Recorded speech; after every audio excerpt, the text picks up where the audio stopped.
네, 시청자 여러분 안녕하셨습니까? 오늘의 신통방통 시작하겠습니다. 어제 더불어민주당이 검사 4명에게 탄핵 소추안을 발의했습니다. 윤석열 정부 출범하고 2년 남짓인데 지금까지 민주당 쪽에서 탄핵을 검사 그리고 국무위원, 방통위원장 등등 다 포함하면 13번 발의를 했습니다. 이쯤 되면은 묻지마 탄핵을 발의하고 있는 것인지 아리송해집니다. 프로스포츠에서도 비디오 판독을요 무제한으로 허용하는 것이 아니라 비디오 판독 신청을 3번 이렇게 제한을 하고 있습니다. 심판 판정이 있을 때마다 비디오 신청을 하면은 그 게임 진행 자체가 어려워지기 때문입니다. 우리나라에서 좌우 정권을 떠나서 이 탄핵 소추안 발의도 그 횟수를 제한해야 되는 것 아닌지요. 오늘 순서 들어가겠습니다. 열심히 하겠습니다.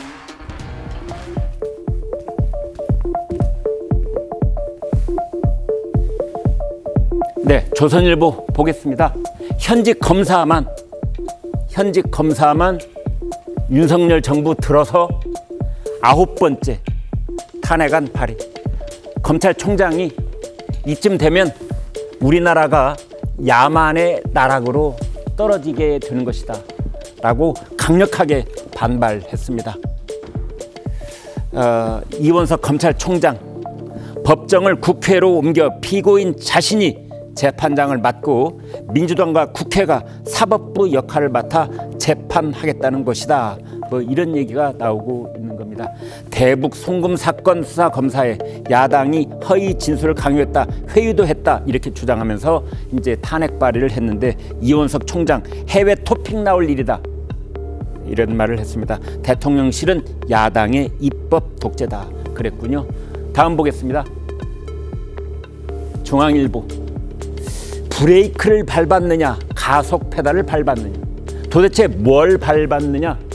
서울 도심 한복판에서 벌어진 그 끔찍한 대형 교통사고, 그 사고 차량의 운전사는 무엇을 밟았단 말인가. 이 미스터리.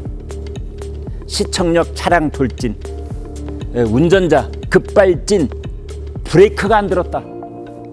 경찰은 아니야, 가속 페달을 밟은 것으로 추정할 수가 있어, 90% 이상 밟았다 이런 얘기가 나오고 있습니다. 사고 운전자는 베테랑 버스기사 이렇게 되어 있습니다. 다음 보겠습니다. 동아일보. 미국 쪽 이 얘기입니다. 트럼프 재판 대선 전 결론 불가능, TV토론 선전에 이어서 또 호재다 이제 이런 건데요. 미국 연방대법원이 대선 불복 면책 특권 일부 인정을 했습니다. 기밀문서 유출 등 이권도 면책 주장, 관련 재판들 연기 불가피할 듯, 성추문 입막음까지 무효화 나서. 지금 트럼프 전 대통령에게 걸려있는 여러 가지 혐의가 있는데 그중에 일부 면책 특권을 연방 대법이 이제 인정함에 따라서 트럼프의 대선 가도에 또 다른 청신호가 켜졌다. 이제 이런 얘기들이 나오고 있고, 이에 발맞춰서 이제 대한민국 정부는 어떤 준비를 해야 될까, 이런 분석들도 줄을 잇고 있습니다. 오늘 토론 시작하겠습니다.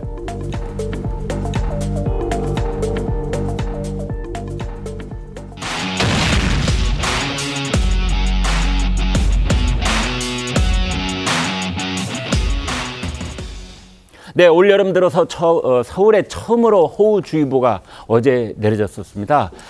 당 대표직 사퇴 후에 좀처럼 모습을 드러내지 않던 이재명 전 대표가 우산을 쓴 채 법정에 출석을 했는데요. 그런데 오전만 출석하고 오후엔 못 나오겠다 이제 그랬습니다. 이유가 뭔지 이재명 의원에게 직접 들어보겠습니다. 사유서 제출하셨는데 오후 국회 대정부 질문 때문이실까요? 공직선거법 위반 사건 9월 결심 나왔는데 한 말씀 부탁드리겠습니다. 검사 탄핵소추안 발의 예정 보도 나왔는데 한 말씀 부탁드립니다. 대표직 수사에서 검사를 탄핵한다는 비판이 있는데요. 네, 빗발치듯 쏟아지는 기자들의 질문에 묵묵부답으로 쭉 자기 길 걸어가는 것, 저것도 보통 내공은 아닐 것 같다 이런 생각이 드는데요. 자, 홍현주 기자, 이제 대정부 질문을 이제 이후로 오후 재판을 결국 안 나왔는데 오후에 대정부 질문 했습니까? 네, 대정부 질문 진행은 됐는데요. 거기에서 이 대표가 직접 질문을 하지는 않고 참석을 했습니다. 네. 이 대표는 국회 외통위위원이기는 하죠. 하지만 어제 예정된 질문 의원은 아니었는데요. 어제 대정부 질문에서 총 11명 질의가 예정돼 있었지만 5번째 순서인 민주당 김병주 의원의 이른바 막말 논란으로 파행된 바 있습니다. 이에 앞서 이 전 대표는 오후 재판에 출석이 어렵다는 불출석 사유서를 제출하면서 그 이유로 이 대정부 질문 출석을 들었습니다. 재판부는 피고인이 안 나오면 재판이 원칙적으로 진행되지 않는 게 맞다면서 이 불출석은 용인하는 입장은 아니라는 점을 분명히 했는데요. 하지만 결과적으로 이 전 대표의 요청을 받아주긴 했는데 재판 지연이 우려된다는 이유였습니다. 이에 검찰 측은 재판은 피고인이 임의로 판단해서 참석하고 안 하고 할 수 있는 것이 아니라면서 반발했고요. 이 전 대표 측 변호인은 국회 공식 일정으로 이번 회기 첫 번째 대정부 질문이 있고 기일 외 증거조사로 가능하기 때문에 재판 절차에 차질을 빚지 않아서 불출석을 요청한 것이다. 이렇게 해명을 했습니다. 네, 불출석을 용인한 것은 아닌데 또 어제 불출석을 받아들이긴 했습니다. 재판부의 이제 법리가 기일 이외의 날짜에 증거를 어떻게 할 수 있다. 이제 이런 보통 사람들이 알아듣기에는 좀 어려운 그런 이유를 들어서 재판부가 결국은 이제 받아들인 셈인데 현직 의사이면서 전직 국회의원인 신현역 전 의원 나와 계시는데요. 자, 이런 경우에 우리가 이제 어떻게 이해를 해야 될까 이런 건데 의원을 직접 해보셨으니까 대정부 질문 때 의원이 꼭 자리를 있어야 됩니까? 실제로 의원의 의정 활동이 공개가 되는 데 있어서 기본적으로 본회의가 열렸을 때와 상임위가 열렸을 때는 의무 참석입니다. 예. 그렇기 때문에 그 일정이 잡히게 되면 다른 일정들은 다 미루게 되는 게 일반적인 네. 의원들의 그런 행태이고요. 예. 실제로 본회의 자리에서 보통은 대정부 질문이 있는 날은 아침 10시부터 저녁 7시, 8시까지 하루 종일 길게 있기 때문에 네. 사실 출석을 하면서 겹치는 일정에 대해서는 일부는 그래도 용인하면서 왔다 갔다 하는 경우가 있는데 이런 재판이라는 큰 일정은 자리를 그 반나절 이상을 완전히 비워야 되는 거기 때문에 아무래도 그런 부분에 있어서의 참석에 부담이 있었을 거라고 생각을 하고요. 저희가 국회 TV를 보면 말이죠. 국회 본회의가 열렸을 때도 빈자리가 상당히 눈에 띄던데요. 예, 특히나 어제 같은 경우에는 그 대정부 질문 첫날이었습니다. 정치 네. 외교 분야였고 네. 첫날인 만큼 더더욱이 많은 분들이 참석을 했었어야 되는 건데 워낙에 의원들의 스케줄을 보면은 여러 가지들이 오버랩 되면서 잡히기도 하기 때문에 그러니까 잠시 지금 나와서 인터뷰를 한다거나 아니면 방송 출연한다거나 다양한 간담회를 한다거나 그런 것들은 용인되기는 합니다. 제 말씀 중에 죄송한데요. 예. 이제 그래서 이제 신 의원께서 말씀하시기를 국회 본회의장 상임위원회의 여기에는 참석하는 게 의무라고 말씀을 하셨는데 빈자리가 많다는 것은 그 의무를 지키지 않아도 어떤 벌칙이 없다 이런 뜻 아니겠습니까? 실제로는 출석의 의무가 있기 때문에 출석을 했는지의 여부는 확인이 되지만 풀타임으로 참석을 했느냐, 잠시 이석을 했느냐 그런 부분까지는 세세하게 체크되지는 않는 부분이기 때문에 네. 그런 의원들의 좀 자유로운 그런 일정의 유연성을 준다는 부분이긴 한데요. 실례로 예전에 코로나 시기에는 워낙에 많은 의원들이 한 자리에 있기 어렵기 때문에 돌아가면서 자리를 지키는 시스템을 운영하기도 했습니다만 대정부 질문이나 본회의 때는 되도록이면은 자리를 지키자. 하지만 부득이한 상황에는 예외적인 경우이다. 그거에 대한 기본 지침은 다시 한번 리마인드 할 필요가 있다고 생각합니다. 그렇군요. 아마 그러나 저희 시청자들께서 보시기에 좀 아이러니하다고 생각되어지는 것은 지난 4.10 총선 때 그 공천 과정에서 의원들 심사를 하지 않습니까? 그런데 본회의 상임위원회 출석률이 90% 이상인 그런 성적이 매우 좋은 분들도 의정 활동이 별로 좋지 못하다 이래서 공천에서 탈락되는 경우를 우리가 많이 봤잖아요. 거잖아요. 그래서 도대체 지금 말씀해 주신 그 의무사항으로서의 본회의장과 상임위원회 출석을 열심히 한 의원들이 공천에서 탈락이 되고 자리를 비우고 다른 일에 힘을 쏟았던 의원들이 나중에 또 공천을 받는 장면, 이거 어떻게 저희가 이해를 해야 될지요. 이재명 전 대표는 그동안 무려 7번이나 재판에 불출석하면서 특혜 논란이 제기되기도 했었습니다. 과거 재판 출석과 관련한 이재명 전 대표의 본인 이야기를 들어보시겠습니다. 재판에 출석하지 말고 지역을 돌아야 한다는 그런 제안도 있었습니다. 1분 1초를 천금같이 쓰고 싶었습니다. 저의 손발을 묶는 것이 검찰 독재 정권, 정치 검찰의 의도인 것을 압니다. 그러나 국민으로서 재판 출석 의무를 지키기로 했습니다. 네, 최백무 국장께요. 이제 다른 이야기는 좀 이렇게 옆으로 일단 내려놓고 본안만 얘기를 해보죠. 재판 부출석 다 횟수를 세보니까 이제 7번인데 이거는 불가피한 측면이 있는 겁니까? 아니면 이재명 의원에게 특혜를 주고 있는 겁니까? 아니, 보통 사람의 경우 재판에 만약에 불출석하게 된다. 그러면 그걸 이제 판사가 용인할 것이냐 아닐 것이냐 이걸 결정을 하게 돼요. 네. 이번에도 이제 뭐 재판 불출석을 용인하는 건 아니다 그러면서 기일 외 증거조사. 그러니까 이제 다른 날 그 신문을 하겠다는 거죠. 네. 그러면 아마 이제 그 기일을 한 번 더 잡든가 뭐 이렇게 해야 될 텐데 지금까지 이 재판장이 별로 그런 적이 없단 말이죠. 네. 결국은 이건 판사의 문제라고 봅니다. 예. 판사가 자꾸 이런 데에서 원칙을 지키지 않기 때문에 이재명 대표가 재판을 거의 좌지우지하는 듯한 모습을 보이고 있잖아요. 네. 자기가 출석하고 싶으면 출석하고. 아니 국회에 그 대정부 질문에 출석하는 것도 의무지만 네. 재판 출석은 그거보다 훨씬 더 강화된 의무입니다. 네. 두 개가 충돌했을 때는 어떤 걸 따라야 되죠? 재판 출석을 따라야 되는 게 원칙이죠. 네. 국회 불출석했다고 해서 누가 제지하는 거 없습니다. 네. 그러나 재판 출석의 경우에는 만약에 합당하지 않은 이유로 재판에 계속 불출석한다면 강제 구인도 할 수 있습니다. 네. 그렇죠? 이미 그런 경고도 이재명 전 대표는 한번 받은 적이 있잖아요. 네. 그렇기 때문에 지금 뭐 국회 참석을 이유로 해서 재판에 불출석한다? 그거는 그냥 핑계에 불과하다. 저는 그렇게 봅니다. 네, 저희들이 가졌던 의문에 대해서 최백무 국장이 답을 주신 셈입니다. 이재명 전 대표는 현재 7개의 혐의로 4개의 재판을 동시에 받고 있는 상황인데요. 그중에서도 유난히 예민하게 반응을 보인 것이 수원지법에 기소된 불법 대북송금 사건입니다. 이재명 전 대표는 지난달 기소 직후에 검찰과 언론을 싸잡아서 강도 높게 비판을 한 적이 있습니다. 직접 들어보시겠습니다. 기소를 했다고요? 네. 전에도 말씀드렸는데 검찰의 이 창작 수준이 갈수록 떨어지고 있습니다.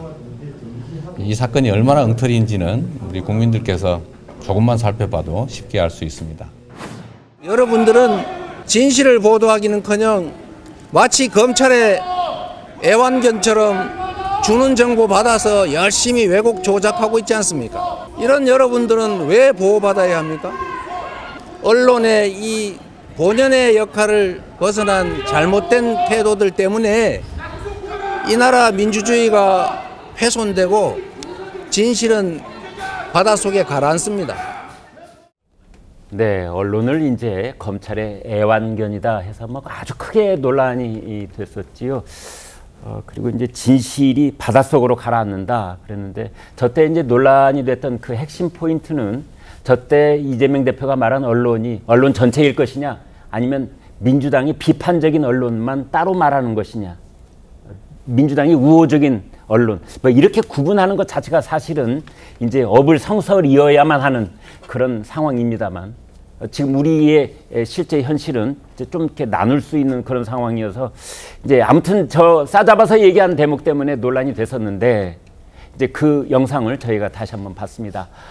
이재명 전 대표가 그런데 이 사건을 이제 수원에서 받아야 될 재판을 서울로 옮겨달라 이렇게 요청을 했다는 그 대목을 좀 자세히 알아보겠습니다. 자, 홍 기자. 네, 이재명 전 대표 측이 1일 대법원에 토지 관할 병합 심리 신청서를 제출했습니다. 이 전 대표 이 대북 송금 사건으로 수원지법에 기소가 돼 있는데 서울중앙지법에서 1년 넘게 진행 중인 대장동 사건에 이걸 병합해달라고 요청을 한 겁니다. 현재 받고 있는 재판들이 모두 서울중앙지법에서 진행되는 만큼 수원지법 기소건도 같은 곳에서 진행될 수 있게 해달라, 이런 취지로 지금 풀이가 됩니다. 우리 형사소송법에는 토지 관할이 다른 여러 사건이 각각 다른 법원에서 열릴 경우 상급 법원 결정으로 한 개의 법원에서 사건을 병합할 수 있도록 돼 있는데요. 이번 병합 신청의 경우 수원지법과 서울중앙지법의 상급 법원인 대법원이 병합할지 말지 결정하게 될 것으로 보입니다. 아직 병합 심리 일정은 정해지지 않았는데요. 이 검찰은 반대 의견을 낼 것으로 보입니다.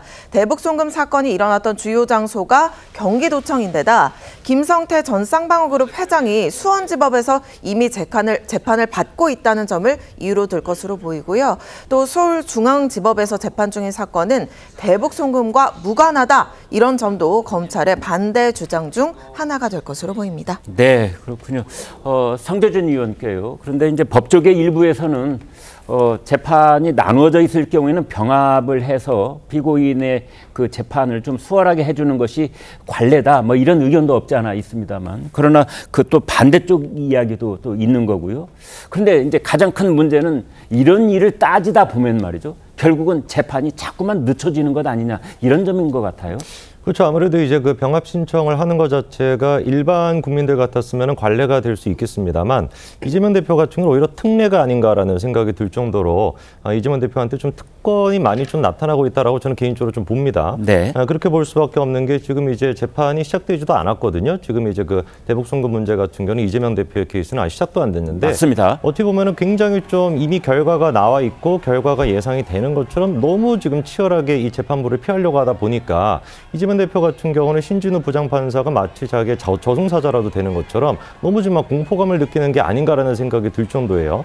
아까 전에 얘기를 해주신 것처럼 병합 신청할 수가 있죠. 근데 문제가 뭐겠습니까? 이재명 대표 케이스를 봤을 때 일주일에 지금 재판을 4건을 받고 있습니다. 그중에 3번 같은 경우는 서울중앙지검으로 가는 것이고, 그리고 또 이제 중앙지법으로 가는 것이고, 한 번은 또 이제 수원으로 또 가야 되거든요. 이러다 보니까 일반 국민들이 봤을 때 이게 지금 야당의 당대표인 것인지, 아니면 무슨 뭐 재판을 지금 받으러 가는 게 일정이 지금 너무 많다 보니까 지역구가 어딘지도 지금 구분이 안 될 정도란 말이에요. 근데 이 상황에서 이제 또다시 이제 병합 신청을 하게 된다면은 그 근거를 일단 우리가 생각을 해봤을 때 형사소송법 6조를 이제 근거로 하는 것인데, 이거 같은 경우는 토지 관할이 다른 여러 사건이 각각 이제 다른 법원에서 이루어졌을 때 병합을 신청할 수 있다라는 건데, 네. 전제 조건의 한계가 있어야 되는 겁니다. 관련된 사건들에 대해 가지고 병합 신청을 하는 거거든요. 네. 근데 한번 생각을 해보십시오. 서울중앙지법에서 지금 담당하고 있는 사건들, 대장동에 대해 가지고 지금 병합 신청을 했는데, 네. 도대체 대장동이랑 지금 이제 쌍방울의 이 대북 송금 문제랑 무슨 연관성이 있습니까? 거의 관련이 없죠. 그렇죠. 네. 김성태의 김자도 등장하지 않고 쌍방울의 쌍자도 등장하지 않거든요. 네. 근데 이런 거에 대해 가지고 대장동 사건과 병합을 시켜달라? 이거는 일반 국민들이 보시기에 누가 보든지 간에 이 재판 결과 자체를 늦추겠다라는 심리로밖에 읽히지 않을 것 같습니다. 네. 대장동 같은 경우는 지금 증거가 됐거나 아니면 이제 문건만 하더라도 20만 장이 넘는다, 뭐 이런 얘기가 있는데, 네. 이거는 지금 1심 재판 결과 같은 경우도 대선 전까지 나오기도 힘들 수도 있다, 이런 평가가 나오거든요. 네. 근데 이 사건에 아무런 연관성이 없는 이 사건에 자기의 어떤 그 쌍방울과 관련된 이 지금 재판을 병합 신청했다라는 것은 누가 보든지 간에 제가 보기엔 재판 지연의 의도가 있다고 보입니다. 네. 서울과 수원 양쪽에서 진행되어야 할 재판을 서울 한 곳에서 하면, 2개를 한 곳에서 하면 그만큼 시간은 2배. 일단 산술적으로 단순 계산해 보면 그렇게 된다. 자연스럽게 재판은 늦춰질 수밖에 없고, 대통령 선거 2027년에 끝난 이후에 아마 최종 판결이 나올 가능성도 있다. 이제 이 말씀까지 이어주셨습니다. 이재명 전 대표가 이렇도록 커지는 사법 리스크에 겁을 먹은 것 아니냐, 이렇게 국민의힘에서 비판을 하고 있는데, 민주당이 이재명 전 대표를 위한 이른바 방탄 탄핵을 하기 시작했다, 이런 말도 나오는 상황입니다. 이재명 의원과 연관된 사건을 수사한 검사 4명을 탄핵안을 발의를 한 것입니다. 그 내용을 알아봅니다. 홍 기자. 네, 우리 국민들이 이 검사 이름들까지 일일이 다 아는 시대가 됐다 이런 생각도 드는데요. 워낙 이례적인 일인 만큼 검사 4명 누군지 설명을 드리겠습니다. 강백신, 김영철, 박성용, 엄희준 검사 이렇게 4명입니다. 이 가운데 김영철 검사를 제외한 3명이 이재명 전 대표 관련 대북송금이나 대장동, 백현동 의혹 수사를 맡았던 검사들입니다. 민주당이 탄핵소추 근거로 든 이유를 하나씩 짚어보려고 합니다. 먼저 강백신 검사는요, 검찰의 직접 수사 대상 범위가 아닌 윤석열 대통령 명예훼손 사건을 하면서 언론사 기자들을 위법적으로 압수수색했다는 점을 사유로 들었습니다. 또 김영철 검사는 국정농단 수사 중에 장시호 씨에게 위증을 시키고 김건희 여사 관련된 도이치 파이낸셜 주식 저가 매수 사건을 무혐의로 덮었다. 이른바 뒷거래 의혹입니다. 박상현 검사는 대북송금 수사 과정에서 이화영 전 부지사에게 허위 진술을 요구한 많이들 아시는 이른바 술자리 회유 의혹을 받고 있고요. 마지막으로 엄희준 검사는 한명숙 전 총리의 불법 정치자금 재판에 허위 증인을 연습시킨 증인을 출석시킨 의혹이 탄핵 사유로 언급이 됐습니다. 네. 그래서 검사가 4명이기 때문에 방금 영상에서 보셨다시피 더불어민주당 의원도 4명이 이제 각각의 탄핵 소추안을 의원가에 이제 접수를 하는 그 모습까지 보셨습니다. 김진욱 대변인께요. 자, 그런데 이 탄핵 소추안을 의원에 접수하는 것, 그것도 이제 더불어민주당 나름대로는 근거가 있겠으나 사실은 검사를 먼저 이런 비위 사실이 있다면 또는 법에 저촉되는 부분이 있다면 공수처라는 그 수사기관이 있지 않습니까? 근데 왜 공수처는 건너뛰는 거예요? 그런 것도 가능한데요. 민주당이 일단 이번 검사 탄핵 소추안을 제출하면서 이재명 대표에 대한 방탄 아니냐 이런 비난을 무릅쓰고서 이 탄핵안을 제출한 이유를 좀 말씀을 간단히 좀 드려야 될 것 같아요. 이 행태들이 그동안 이 불법적이거나 위법적인 수사권 남용했던 행태들, 이 행태들이 분명히 있었습니다. 이 부분에 대해서 그 무소불위의 수사권을 준 만큼 검사들도 책임성을 가져라 하는 측면을 일단 첫 번째로 말씀드리고, 그러니까 검찰 전체에 대한 어떤 경종을 울리게 하는 겁니까? 아니면 이번에 탄핵 소추 대상이 된 그 4명의 검사에 대한 겁니까?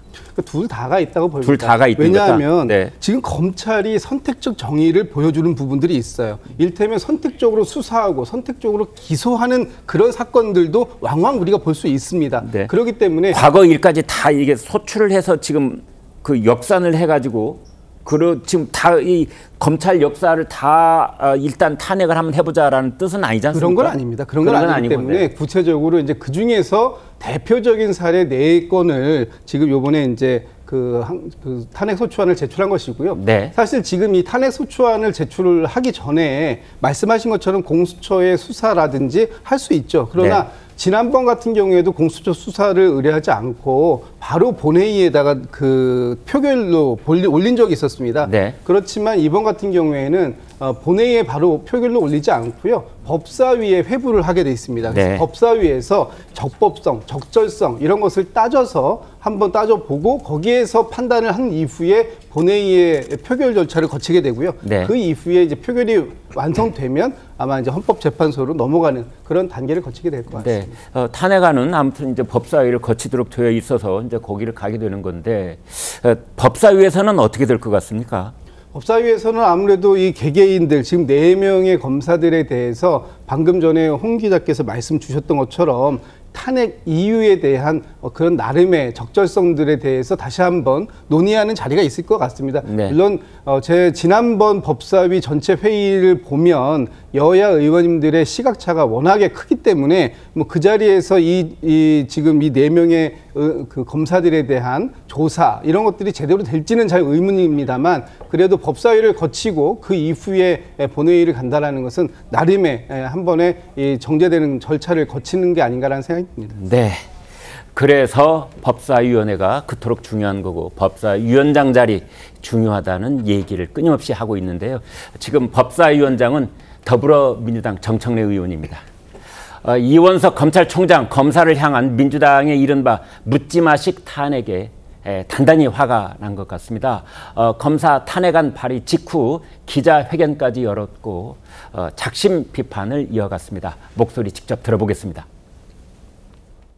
민주당의 검사 탄핵을 한마디로 규정한다면 이재명 대표라는 권력자를 수사하고 재판하는 검사를 탄핵해서 수사와 재판을 못하게 만들고 권력자의 형사처벌을 모면하겠다는 것입니다.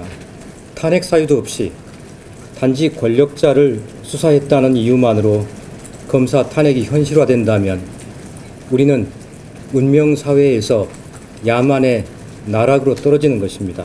천망회회 소위 블루. 하늘의 그물은 크고도 넓어서 성근 뜻이 보이지만 결코 놓치는 법이 없습니다. 검사 몇 명을 탄핵한다고 해서 있는 죄가 없어지지도 있는 죄가 줄어들지도 형사처벌을 모면할 수도 없습니다. 네, 천망회회 소위 블루. 검사 몇 명을 탄핵한다고 해서 하늘의 그물이 찢어지지는 않는다. 이제 이런 얘기를 하고 싶은 것 같은데 노자의 도덕경에 나오는 말입니다. 자, 최병무 국장께요. 우리나라 검사들이 약 2천 수백 명쯤 된다고 되어 있는데 그렇죠. 저렇게 검사를 일단 탄핵 소추를 발의를 하면은 헌재에서 나중에 어떤 결정이 나오든 그것과 무관하게 검사들이 주눅이 좀 들지 않을까요?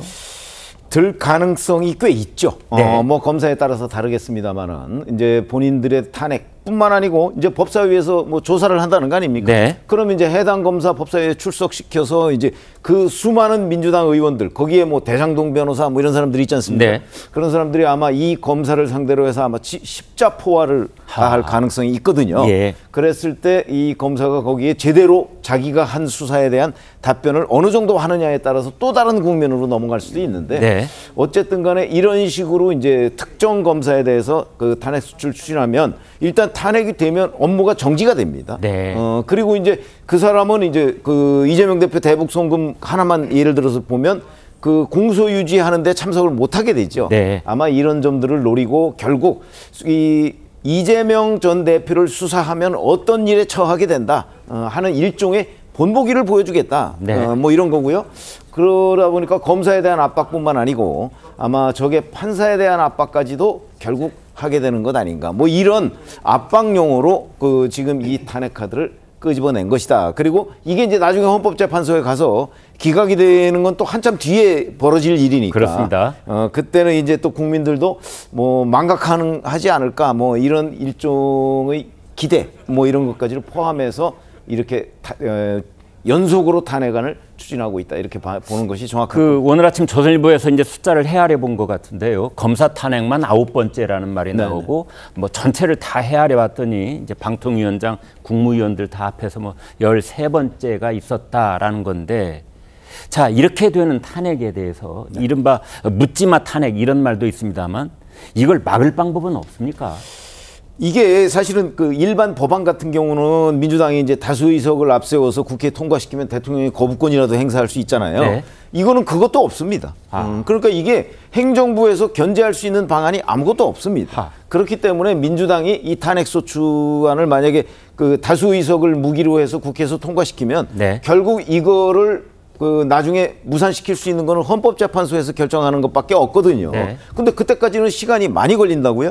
이상민 행정안전부 장관의 경우에 167일이 걸렸습니다. 네. 그러면 행정안전부가 장관 없는 상태에서 167일을 업무 공백을 사실상 겪어야 되는 거거든요. 물론 네. 뭐 장관 대행이 있다고는 하지만. 네, 아무튼 5달이 넘어가요. 그렇죠. 네. 그러니까 이런 경우도 그 검사가 만약에 탄핵을 받았다 그러면 직무정지가 되기 때문에 공소유지에도 참석할 수가 없고 뭐 수사에도 참여할 수가 없고 아마 이런 걸 노리는 것으로 보이는데 반면에 헌재에서 기각되면 그 후폭풍이 만약에 대단히 크다 그러면 이런 일을 못할 텐데 네.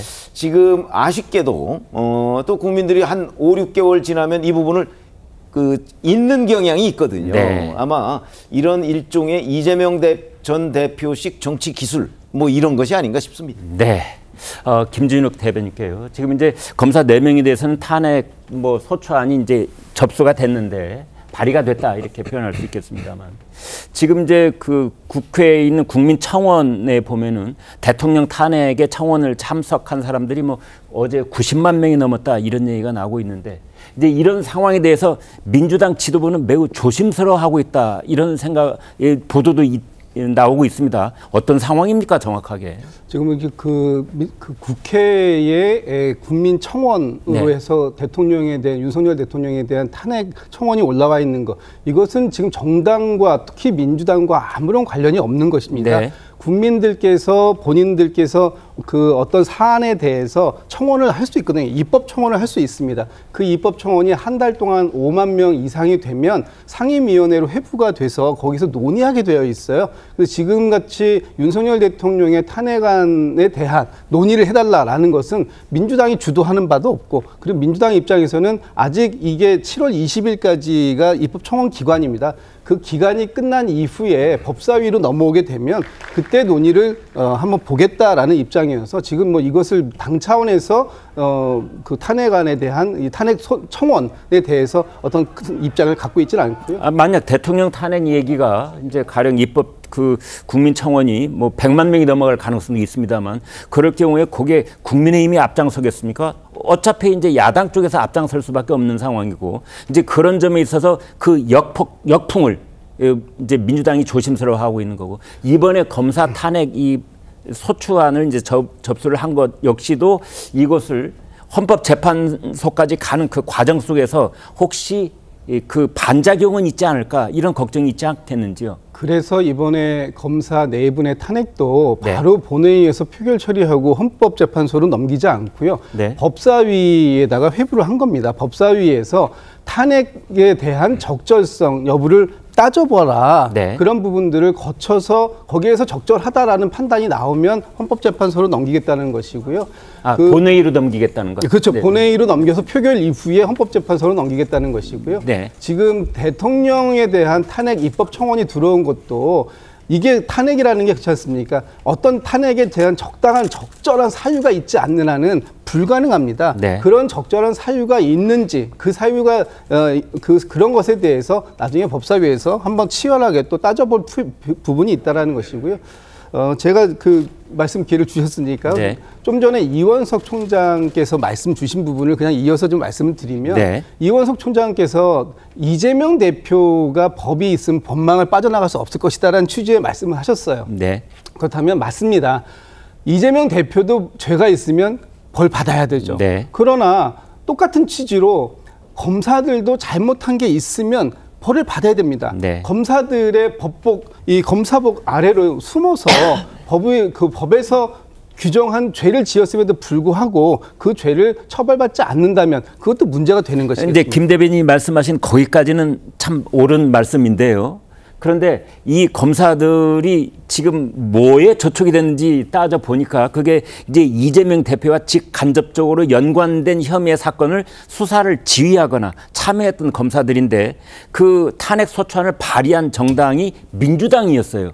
이러면은 다 국민들이 고개를 갸웃하지 않겠습니까? 그런 점 때문에 이재명 대표 결과적으로 궁극적인 목적은 이재명 대표에 대한 탄핵 방탄이다 이렇게 지금 말씀들을 주시는데, 그런 비판을 감수하고라도 저희가 이번 차제에 검사들의 그런 그 무소불위의 권한에 대해서 또 불법, 위법적인 측면에 대해서 눈 감고 있을 수는 없다. 이번 기회에라도 그런 부분에 대해서는 반드시 지적하고 책임을 묻겠다라고 하는 것이죠. 그렇기 때문에 저희도 책임성을 상당히 많이 느끼고 있다, 이런 말씀을 드리고 싶습니다. 과거에 검찰이 뭐 항상 정도만 걸어왔다 이렇게 말할 사람이 누가 있겠습니까? 근데 지금 이제 벌어지고 있는 검사 4명에 대한 탄핵 소추안 발의, 이것이 민주당 쪽에서 봤을 때 온당하고 떳떳한 일이겠느냐, 이제 이런 국민들의 지적과 평가가 있는 것이 아닌가 싶습니다. 신통방통 다음 주제로 일단 넘어가겠습니다.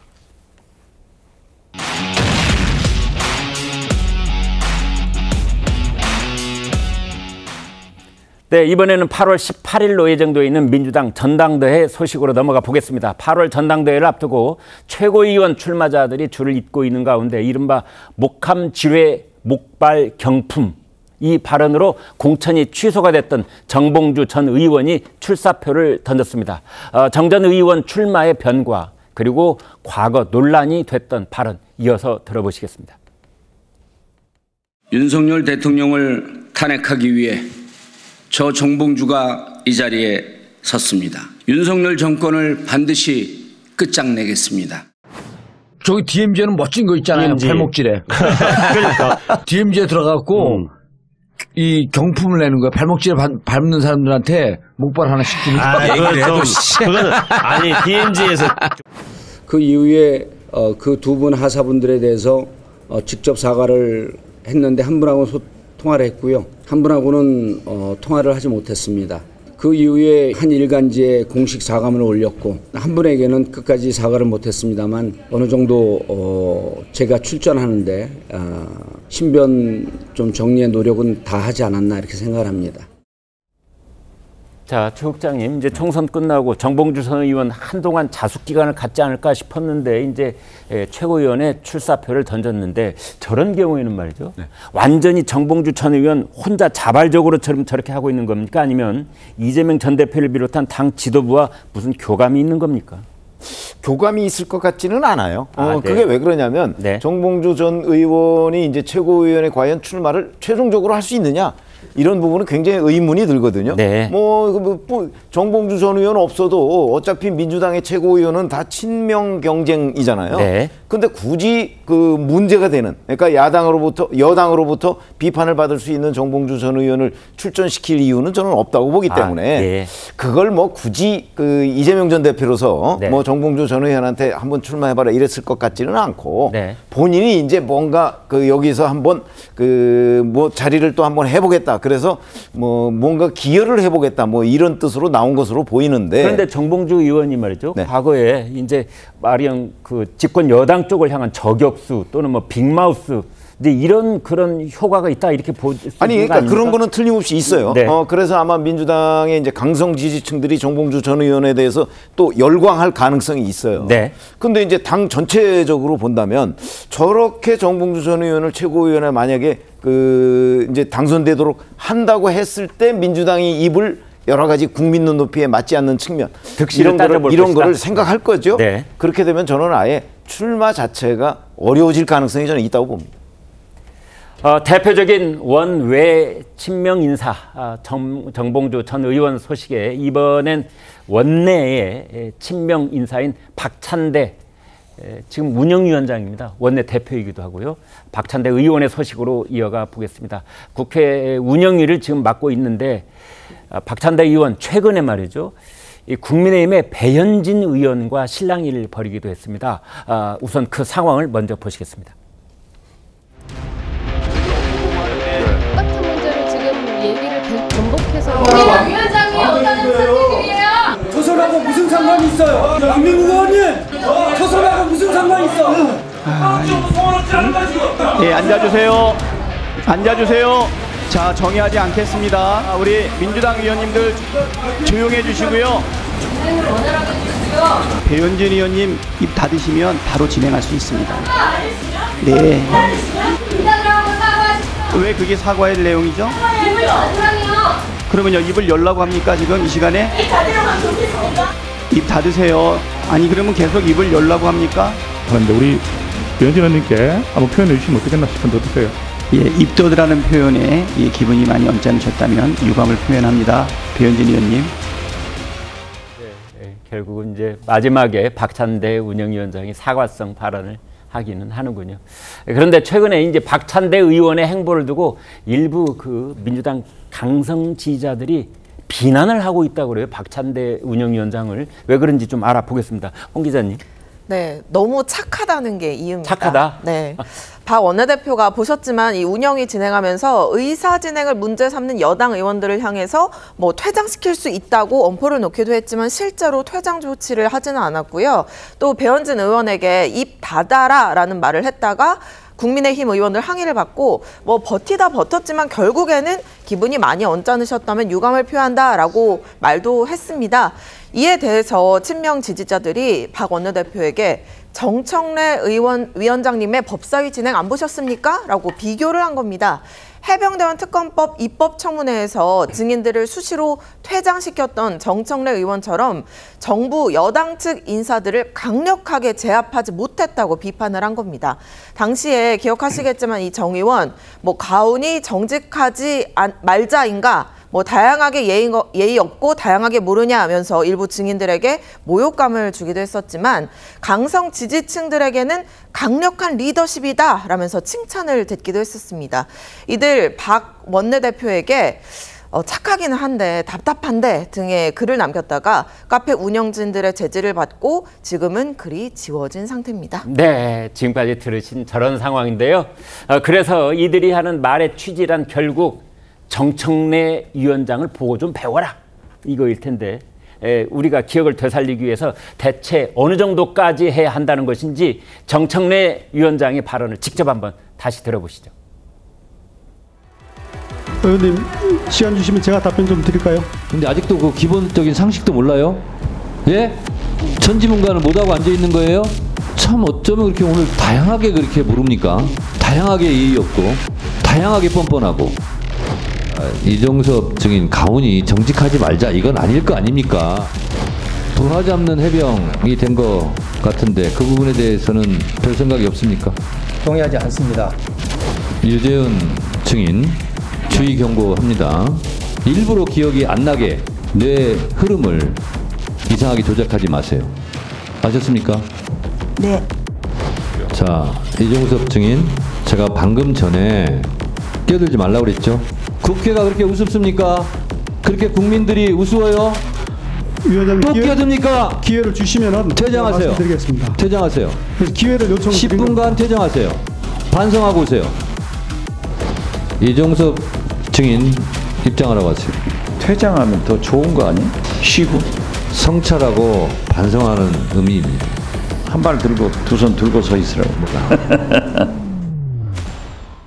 자, 저런 장면들을 보는 이제 국민들 심정은 웃어야 될지 울어야 될지 뭐 또 웃프다 뭐 이런 말도 하지 않습니까? 김진욱 대변인께요. 자, 저런 상황을 이제 보면은 도대체 그 이제 상임위원회를 운영하는 입장에서는 또 여야가 격돌을 하면은 그걸 이제 어떻게 때로는 좀 권위를 가지고 카리스마 있게 해야 될 때도 있는데 그 지켜야 될 선 같은 건 있지 않겠어요? 그러면 제가 뭐 그 옆에 신현영 의원님께서 계신데 제가 답변 드려서 좀 그런데요. 저는 그 제가 볼 때는 지금 정청래 법사위원장의 네. 저런 회의 진행 방식 이 부분에 대해서도 당내에서도 찬성하는 여론도 있고 반대하는 여론도 있습니다. 네. 또 우려하는 목소리들도 많이 들리고 있고요.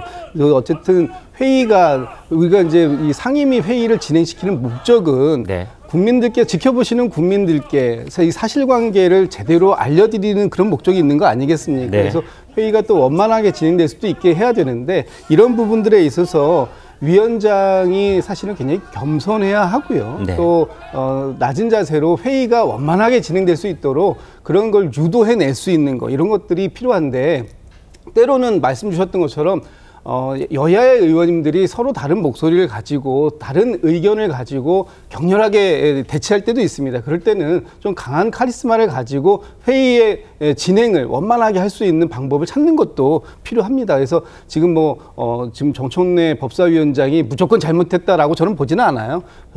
그러나 정청래 법사위원장께서도 국민들의 또 우려의 목소리도 있다라는 부분들도 인식을 좀 하실 필요는 있겠다라는 생각이 듭니다. 네. 그런데 이제 입법 청문회 과정에서 그 이른바 해병대 현역 군인들 제복을 입은 군인들을 그 증인으로 불러 앉힌 다음에 뭐 일어서라 하고 또 조롱을 하고 막말을 하고 해병대 부하를 잡는 해병 아니냐 뭐 이런 식의 말들에 대해서 지금 그 해병대 그 현역 예비역들은 지금 분노를 금치 못하고 있는 그런 상황이 함께 저기는 엮여 있습니다. 네, 신통방통 이번에는 오늘 아침 신문 중에서 정치면만 따로 모아봤습니다. 함께 보시겠습니다.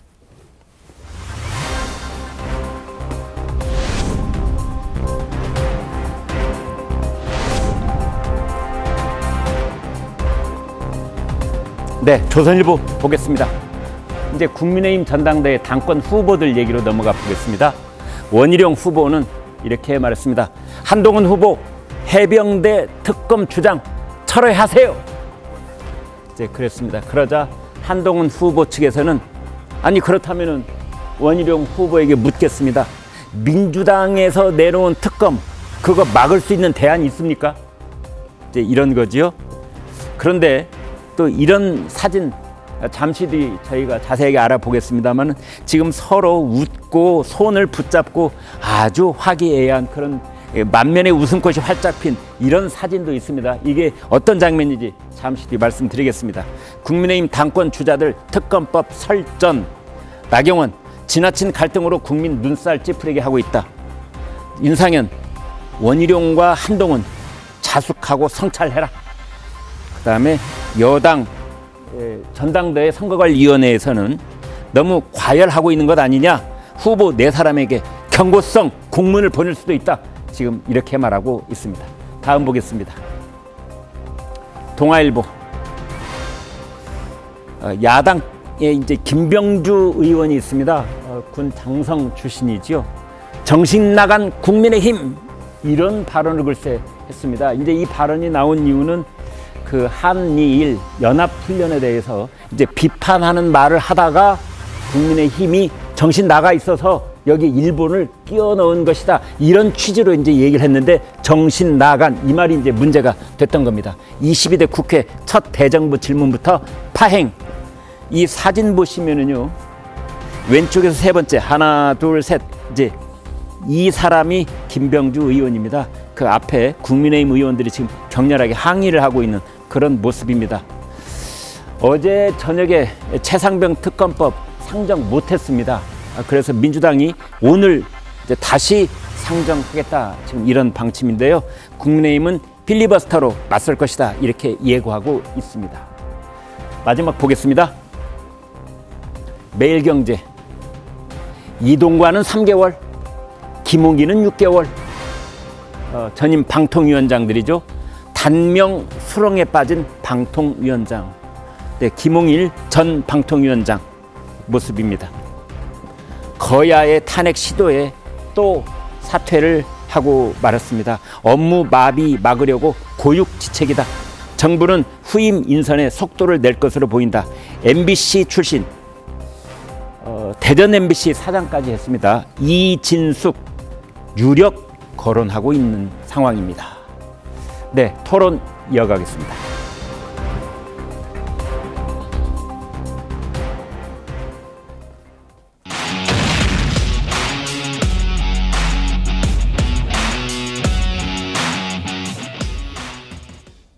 배신, 탄핵 또는 학교 폭력 뭐 이런 이제 무서운 말들을 쏘아대면서 매일같이 으르렁대고 있는 국민의힘 당권 주자들 전당대회를 앞두고 어제 모처럼 한자리에 모였습니다. 서로를 향한 발톱을 잠시 숨기고 화목한 모습을 보였는데요.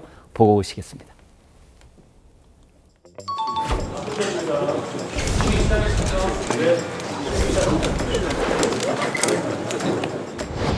한번 해서 이렇게까지 아니 위로 하면 너무 둘이 양강구도처럼 그런 건데 아니 양강구도 맞잖아. 둘이 제일 크고 양강구도 맞다고 주님이 그렇게 어머 아이 그러지 말고 자자 나는 꼭 여기다 같이 붙여야지 안 되겠다 같이 붙여야지 윤상현님도 오세요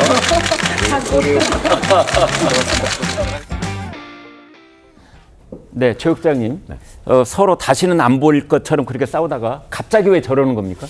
카메라가 있으니까 그런 거예요. 이 정치인들은요. 네. 카메라를 들이밀었을 때의 모습과 카메라를 치웠을 때의 모습이 대단히 차이가 많습니다. 예. 그게 이제 저희들의 경험인데 네. 이제 사실은 뭐 싸우는 거는 이 대표 경선에 같이 나왔기 때문에 저는 뭐 지극히 자연스럽죠. 다만 그게 이제 정도를 벗어나느냐 아니면 위험수위에 치닫느냐 뭐 이런 정도가 문제일 텐데 역대 그 뭐 경선 장면을 보면요. 아마 기억하시는 분들 계실 텐데 늘 뭐 수위를 넘었다 이런 언론의 비판을 굉장히 많이 받습니다. 그러나 이제 끝나고 나면 또 그 한 정당의 그 당원으로서 이제 같이 활동을 하게 되는 거고요. 그런 점에서 저거는 뭐 저는 뭐 그렇게 이상한 장면은 아니고요. 저렇게 하고 또 이제 경쟁 국면으로 넘어가서 카메라 치우면 또 본인들의 그 경쟁적인 발언이나 상대에 대한 비판 뭐 이런 것들은 나와야 되는 것 아닌가요? 네, 그러면은 낮 시간 동안에는 뭐 여야 의원들이 서로 삿대질하면서 싸우다가 저녁에 술자리에서는 또 형님 동생하고 뭐 그런 상황을 말씀하는 겁니까? 아니 그러니까 그게 그 사실은 지금 대표 경선이라는 건 공식적인 경쟁 관계이잖아요. 네. 그러니까 당연히 상대를 비판해야 뭐 본인의 표가 뭐 더 많이 생긴다든가 아니면 상대의 표가 좀 깎인다든가 뭐 이런 어떤 전략적 목표가 있겠죠. 조금 전에 그 영상에서 저희가 말풍선 중에 이런 부분이 있습니다. 뭐 양강구도 얘기가 나온 것 같은데요. 네네. 지금까지 나온 여러 여론조사에 따르면 양강은 아니고 1강 뭐 2중 정도였는데 네. 왜 양강 이야기를 하는 겁니까? 근데 이제 그거는 이제 원희룡 후보가 하는 얘기죠. 원희룡 후보는 네. 나는 한동훈 후보와 양강 구도를 형성하겠다 또는 했다고 주장할 만한 그 또 여론조사도 있긴 해요. 네. 그러니까 저렇게 되면 뭐 이제 국민의힘 지지층이나 또는 국민의힘 선거인단 중에서도 원희룡 후보에 대해서 한 번 더 보게 돼요. 예. 그런 것들이 선거 전략입니다. 그렇군요. 네, 방금 전에 보신 영상 여당 대표로서 미래 비전을 밝히는 그런 자리였습니다. 4명의 후보가 제법 비장하게 나섰습니다. 어떤 얘기를 했을까요? 듣고 오겠습니다.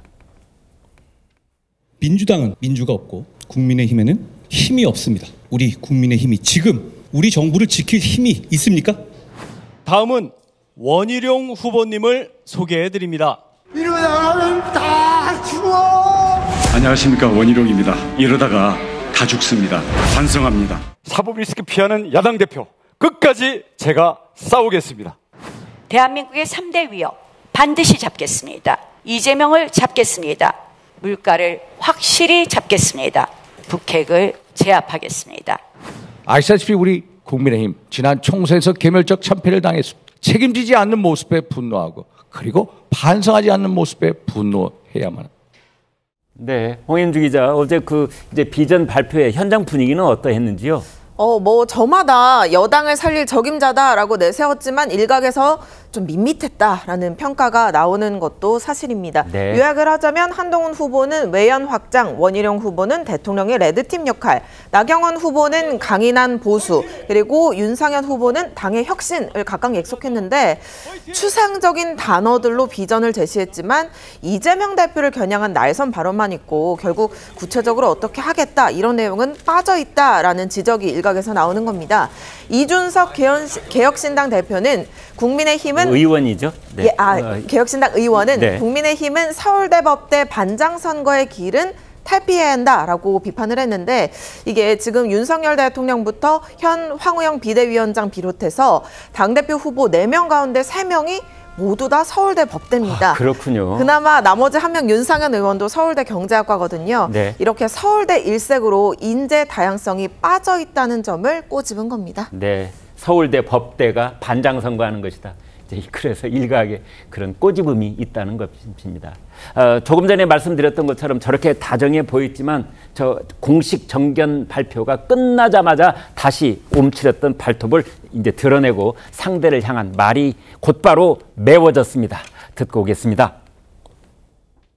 아무런 당내 논의도 없이 또 누구랑 상의한 건지 모르게 이걸 던졌기 때문에 자중질환, 일방적인 주장을 처리하고 자 그러면 처음부터 논의를 다시 해보자. 특검을 미끼로 한 낚시질에 당 대표가 되겠다는 사람이 일방적으로 앞장서서는 안 된다.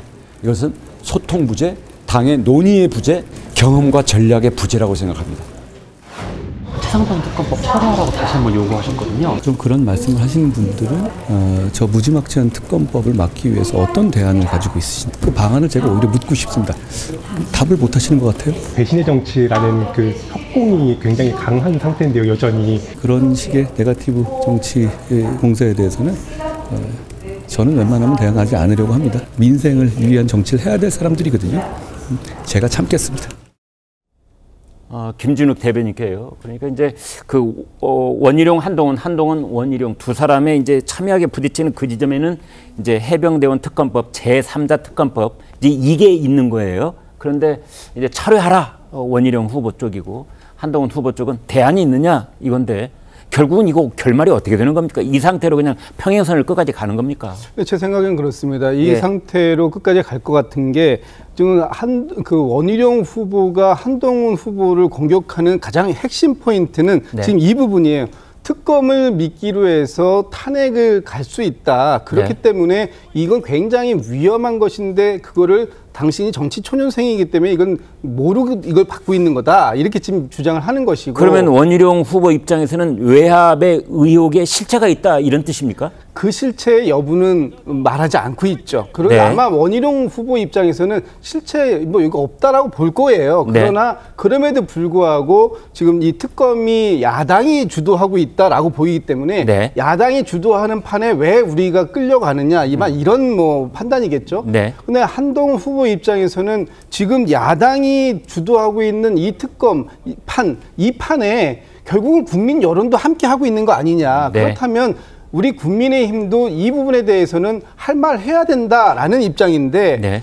지금 한동훈 후보가 취하고 있는 이 자세를 가지고 있다 하더라도 이것이 지금 당내의 반발이나 아니면 국민의힘을 지지하는 지지층에서 한동훈 후보에 대한 지지가 꺾이지 않고 있어요. 네. 만약에 그게 문제가 된다면 지금 소위 한동훈 대세론의 이 부분이 가장 아킬레스건으로 작용을 한다면 한동훈 후보 입장에서도 슬며시 이걸 내려놓을 수 있을 텐데 네. 지금 여론조사 나오고 있습니다만 전혀 그런 기미가 안 보이고 있거든요. 오히려 한동훈 후보가 이렇게 강하게 대응하는 것이 강하게 나오는 민주당의 특검법에 맞설 수 있는 방안 아니냐라고 또 생각하시는 분들도 있는 것 같아요. 그래서 네. 아마 제가 볼 때는 이번 전당대회가 끝나기 전까지 이 문제와 배신자 프레임 이 두 개는 끝까지 가져갈 이슈가 될 것이고 어느 한쪽도 양보 못할 이슈가 될 것이다 이렇게 보여집니다. 네.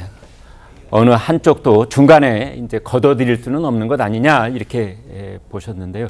성재준 의원께요. 결국은 그러니까 이제 요점은 이런 거이라고 봅니다. 제3자 특검법 이것이 그걸 이제 계속 공략을 하고 있는 원희룡 후보가 힘을 더 얻어갈 것이냐 아니면 한동훈 후보 쪽에 새가 더 결집할 것이냐 어떻게 봐야 됩니까?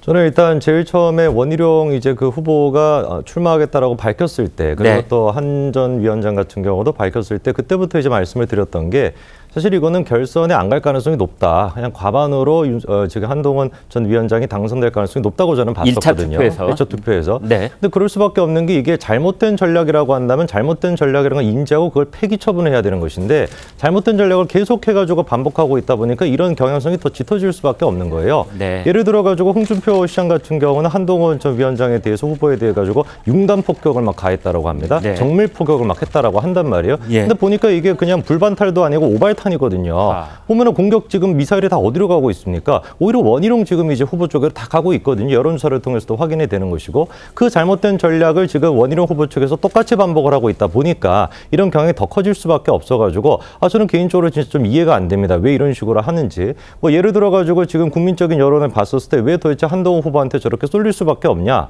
홍준표 시장이 됐거나 원희룡 후보 측이 됐거나 아니면 상대 지금 후보 측에서 공격하고 있는 그 맥락 자체가 전혀 납득이 안 되기 때문에 그런 거예요. 제일 처음에 나왔던 카드가 뭐였습니까? 총선 패배에 대한 책임을 져야 된다. 근데 총선 패배에 대한 책임은 원희룡 후보한테 없습니까? 똑같은 거 아닙니까? 원희룡 후보한테 그렇게 당대표 나갈 때 나를 좀 지지해달라, 도와달라고 했던 사람이 또 윤석열 후보라는 말이에요. 네. 이것도 성립이 안 되는 것이고 배신자라고 하는 프레임을 또 들고 왔습니다. 근데 배신자라고 하는 이유를 생각해 봤었을 때 도대체 보수 정권의 배신자가 누구냐라고 하니까 일반 국민들이 보기에는 아니 원희룡 후보도 그렇고 홍준표 시장도 그렇고 박근혜 전 대통령 탄핵에 대해 가지고 또 책임 있는 거 아니냐 이렇게 또 묻게 되는 거거든요. 그래서 이제 하다가 안 되니까 좌파몰이까지 하고 있단 말이에요. 그럼 이런 부분들에 대해서 국민적인 공감이 있겠냐? 없을 수밖에 없다라는 걸 이미 홍준표 시장이 입증했음에도 불구하고 잘못된 전략을 폐기 처분하지 않고 계속 고수하니까 지지율이 더 올라갈 수밖에 없는 것이죠. 한동훈 지금 후보 측에서. 제가 이제 그 최상병 특검 문제 같은 경우도 아마 제가 봤었을 때는 원희룡 후보가 이게 진짜 회심의 일격이다라고 생각했을 것 같아요. 한동훈 이거 딱 보니까 잘못 지금 얘기했네. 이 지금 특검 문제를 통해 가지고 내가 전세를 뒤집을 수 있겠다라고 판단했을 것 같습니다만 그것도 마찬가지로 오판이었던 것이죠. 국민들이 보기에도 아니 민주당이 저런 식으로 밀어붙이는데 정작 자기들은 어떤 그 대응책이나 어떤 방책을 얘기하지 않고 그냥 거부권만 얘기하는 게 과연 그게 의미가 있을 거냐라고 국민들도 제가 봤을 땐 공감하고 계시는 것 같습니다. 네, 저희 성재준 의원께서는 원희룡 후보 측에서 들으면 야속할 만큼 이렇게 아주 매섭게 얘기를 해주셨는데 최병목 국장께서 원희룡 후보를 좀 역성드는 얘기를 하실 수 있습니까? 근데 이게 지금 이제 국민의힘 지지층 이렇게 여론조사에 나오잖아요. 네. 저 지지층과 실제 국민의힘 그 선거인단이라고 하는 사람들의 일반적인 성향은요 상당히 다릅니다. 저희들의 경험으로 보면 과거 이준석 대표가 됐을 때 뭐 이럴 때도 보면요 국민의힘 지지층에 대한 여론조사와 실제 선거 결과는 굉장한 차이가 있어요. 잠깐만요. 조금 전에 그 그래프를 좀 잠시만 멈춰 주시겠어요? 그래프보다 그러니까 최 국장님 저런 그래프 지금 나와 있는 결과보다 격차가 더 벌어질 수 있다는 겁니까? 좁혀질 수 있다는 훨씬 좁혀질 수 있다는 거죠. 좁혀질 수 있다. 그렇기 때문에 사실은 저는 한동훈 그 후보가 내세운 제3자 추천 특검법이라고 하는 것이 큰 문제가 없다고 생각하거든요. 왜냐하면 어차피 대표가 된 다음에 추진을 하겠다는 거니까 시점상으로 보면 대개 한 8월 뭐 중순 뭐 이 정도가 될 거예요. 그때쯤이면 이 부분에 관한 공수처 수사가 거의 끝나 있지 않을까요? 무의미해질 가능성이 있어요. 그러니까 근데 그거를 계속 물고 늘어진단 말이에요. 원희룡 후보가. 그거는 바로 선거인단에 있는 사람들을 겨냥한 그 선거 전략이에요. 왜냐하면 선거인단은 국민의힘 지지층하고는 좀 달라요. 그렇기 때문에 이 사람들은 특히 대통령, 집권당의 대통령의 영향을 굉장히 많이 받는 사람들입니다. 그래서 과거에도 그런 전례가 있기 때문에 저는 원희룡 후보의 전략은 원희룡 후보가 아무래도 정치를 오래 했으니까 지금 나의 타깃은 일반 국민이 아니고 선거인단이다 하는 점에서는 그 지금 한동훈 후보보다는 조금 더 이 표적을 명확하게 하고 있는 선거 전략이라고 저는 봅니다. 자, 이런 상황 속에서 조금 전에 이제 홍준표 대구시장 이야기가 나왔으니까 그 얘기를 조금 더 이어가 보도록 하지요. 당 대표의 조건 4가지를 이제 거론을 했다고 해요. 신현영 의원님, 어떤 내용을 얘기한 겁니까? 홍준표 시장이 또 SNS에서 그 당대표의 4가지 조건을 올렸습니다. 첫 번째로는 대통령과 동행할 수 있는 사람이어야 된다. 대립하면 정권도 망하고 당도 망한다라고 부연 설명을 했고요. 두 번째로는 원내 당대표여야 된다. 본인이 원외 당대표에 대한 한계를 경험한 적이 있고 절실하게 문제가 있었다라는 부분에 있어서 지금 원내 당대표라고 하면 4명의 후보 중에서는 나경원 그리고 윤상현 후보가 해당이 될 것 같고요. 세 번째로는 정권 지고도 총선 참패한 사람 불가하다고 했는데 누가 봐도 이것은 총선 참패의 책임은 한동훈 위원장한테 있다라는 얘기를 하는 거죠. 앞으로도 지방선거에 책임지고 치를 수 있는 역량이 있어야 된다는 설명도 같이 했고요. 네 번째로는 대선을 위해서 중도 사퇴하는 후보 불가. 그렇기 때문에 또 비대위 체제로 갈 수는 없다. 그런 부분에 있어서의 이런 4가지 조건을 제시했는데 이 4가지 조건에 부합하는 사람은 명확하게 언급하진 않았지만 한동훈 후보밖에 없다라는 결론이 났고 많은 댓글에서 역시 홍카콜라라는 그런 댓글도 달렸습니다. 자, 이런 상황인데 이제 저기에서 집중 포화를 맞고 있는 한동훈 후보 때로는 가만히 있기도 하고 때로는 반격을 하기도 하는데 이번에는 새로운 목소리를 냈습니다. 홍준표 대구시장을 향해서 홍 시장이 대구의 맹주는 아니다. 이런 말을 했어요. 최 국장님, 저게 무슨 뜻입니까? 그러니까 흔히 얘기해서 국민의힘 선거인단의 한 40% 정도가 대구 경북에 몰려있다 이렇게 얘기를 하지 않습니까? 그러니까 홍준표 대구시장이 반 한동훈 그 캠페인을 벌인다고 해서 그 선거인단이 홍준표 대구시장의 영향을 받아서 그 한동훈 후보한테 표를 안 찍는다 이렇게 볼 수 없다는 뜻이죠. 그러니까 홍준표 대구시장의 본인 공격에 대해서 개의치 않겠다 이런 의미로 보입니다. 신통방통 지금부터는 오늘 가장 뜨거운 인물을 만나보겠습니다. 오늘 이 사람 코너입니다. 첫 번째 인물 보여주십시오. 여러분 누군지 아시겠습니까? 한이라는 이름의 아이돌 그룹 뉴진스 멤버입니다. 지난달 말에 뉴진스의 일본 팬미팅이 있었는데요. 이때 한이가 80년대 일본 국민 가수의 노래를 다시 불렀습니다. 그걸 이제 이 대중가요계에서는 커버한다 이런 말을 씁니다. 커버. 그 노래를 커버를 하면서 한국과 일본 양국에서 모두 뜨거운 화제몰이를 하고 있습니다. 영상을 먼저 보시겠습니다. 양쪽으로 분할된 2개의 영상을 하나로 보고 계시는데요. 3분으로 40년 전 일본을 끌어왔다. 이제 이런 말까지 나오고 있는데 이고은 변호사와 말씀 나눠보도록 하겠습니다. 그러니까 네. 왼쪽에 있던 영상은 40년 전 영상 같고 네. 오른쪽이 지금의 뉴진스 멤버 같아요. 맞습니다. 네. 이제 왼쪽이요. 마시다 세이코라는 일본에서 영원한 아이돌이라고 불리는 네. 이 국민 가수의 모습이고요. 지금은 나이가 꽤 됐군요. 그렇죠. 이게 1980년도에 나왔고 굉장히 히트쳤던 히트곡이었거든요. 네. 또 우리나라에서 이제 굉장히 인기가 있었던 영화 러브레터, 일본 영화 기억하실 텐데 네. 명대사가 오겐키 데스까 이런 대사로 네, 굉장히 예. 유명하죠. 그 영화에서도 이 노래가 나와서 국내 팬들도 사실 이 푸른 산호초라는 노래 아시는 분들이 꽤 있을 것 같습니다. 네. 근데 이 유진스의 멤버 한희 씨가 이 세이코를 그대로 재현했죠. 이 단발머리를 그대로 연출하기 위해서 가발까지 썼다고 해요. 머리 모습이 비슷하군요. 그렇습니다. 네. 그래서 가발까지 쓰고 이제 룩 같은 경우에도 마린 룩이 이 세이코의 되게 굉장히 전형적인 패션인데 그 마린 마저도 룩이라는 게 뭐죠? 이게 위에 하얀색 셔츠를 입고 밑에 이제 좀 푸른색으로 약간 해변 룩처럼 이렇게 연출하는 것이 예. 이 세이코의 굉장히 전형적인 패션 룩인데 그마저도 정확하게 연출하기 위해서 저렇게 했다라고 합니다. 그래서 네. 모션까지도 따라해서 이렇게 완벽하게 재현을 했는데 이 영상이 말씀해 주셨던 것처럼 팬미팅에서 이 뉴진스 멤버 한희 씨가 그대로 재현을 했습니다. 이 직캠 영상이요. 오늘 오전 기준으로 366만 회의 조회수를 기록할 정도고 네. 그 영상에 달린 댓글이 정말 한희가 단 3분으로 40년 전에 일본을 끌어왔다라는 댓글에 공감수만 2만 번이 좋아요가 눌릴 정도로 굉장히 뜨거운 인기를 누리고 있습니다. 네. 지금 이 푸른 산호초라는 키워드 자체가요. 한국뿐만 아니라 일본에서도 인기 검색어로 뜨고 있고요. 네. 또 국내 음원 사이트에서 또다시 이 세이코의 영상, 이 음원이 또다시 화제가 되고 있는 그런 상황입니다. 네. 최백무 국장께요. 사실은 이제 전 세계적으로 인기몰이를 하고 있는 아이돌에게 뭐 국적을 따지는 게 좀 어색할 때가 있기는 있는데 그러나 한일 관계는 좀 특수하잖아요. 네. 어떤 의미가 있는 겁니까?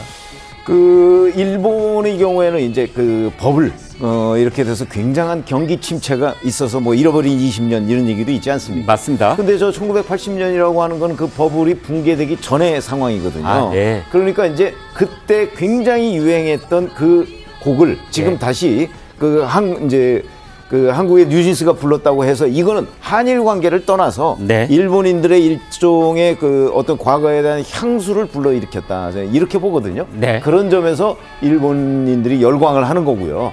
결국은 그 뉴진스가 저걸 부름으로써 지금 일본인들이 누가 부르는 건 별로 중요하지가 않다. 네. 그러니까 그 일본인들의 과거 정서 뭐 이런 부분에 대해서 그걸 다시 불러왔다는 데에 대해서 그 열광하는 요인이 될 것이다 이렇게 봅니다. 네, 레트로 열풍 뭐 이런 말도 한때는 쓰기는 했습니다만 아무튼 40년 전 정확하게는 44년이 됐군요.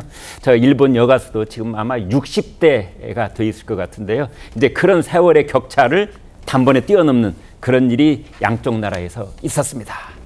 네, 오늘 이 사람 두 번째 인물로 들어가 보겠습니다. 누굴까요? 네, 여러분 뭐 금세 알아보실 겁니다. 최태원 SK그룹 회장입니다. 최태원 회장, 노소영 관장과 이혼 소송이 진행 중인데요. 항소심 재판부에 확정 증명 이걸 신청했다고 합니다. 이게 무슨 뜻일까요? 네, 신 의원님. 예, 실제로 최태원 그 회장과 노소영 관장의 이혼 소송 모든 국민들이 아실 거라고 생각을 하는데요. 네. 이번에 판결된 항소심에 대한 결과를 확정해달라는 신청서를 최태원 회장이 냈다는 겁니다. 네.